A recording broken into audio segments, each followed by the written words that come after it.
আপনি যদি ঘুমিয়ে থাকেন তাহলে আমার এখানে বলার কিছু নাই। তথ্য কারা দেয়? আমি তো বললাম, আপনি আমাকে প্রশ্ন করতেছেন কোন ডিস্ট্রিক্টে হয়নি, আপনি আমাকে সেই ডিস্ট্রিক্টের নামটা বলেন। রংপুর, খুলনা, সম্প্রতি বলতে কোথায় বলছেন?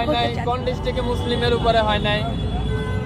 শেখ হাসিনা প্রেসিডেন্ট ছিল, প্রধানমন্ত্রী ছিল, উনি কি মুসলিম না হিন্দু? মুসলিম না। উনি অন্যায় করছে, ওনারে বের করে দিলে সমস্যা নাই, কিন্তু একজন হিন্দু অন্যায় করলে ওরা বের করে দিলে সমস্যা। আপনাদের সাইনবোর্ডটাই আগে হচ্ছে, সাইনবোর্ডটা পাল্টান। সাইনবোর্ডের মধ্যে লেখা আছে হিন্দু, বৌদ্ধ, খ্রিস্টান ঐক্য পরিষদ। কেন রে ভাই, আমরা কি দোষ করলাম? আমরা তোমাদের ভাই না? আমরা তোমাদের ভাই না? এটা হওয়ার দরকার ছিল হিন্দু, বৌদ্ধ, খ্রিস্টান, মুসলিম ঐক্য পরিষদ। তাইলে হয়তো 18 কোটি ভাই ভাই গলায় মিলাইতাম। আপনি আমাদের সাইনবোর্ডের মধ্যেই মাইনাস করে দিলেন। আবার আয়া এখানে বলতেছেন সংখ্যালঘু। এখন তো সংখ্যালঘু 3 জন একসাথে, আপনি 3টে ধর্ম একসাথে, আপনি আমাকে মাইনাস করে দিলেন মুসলিম।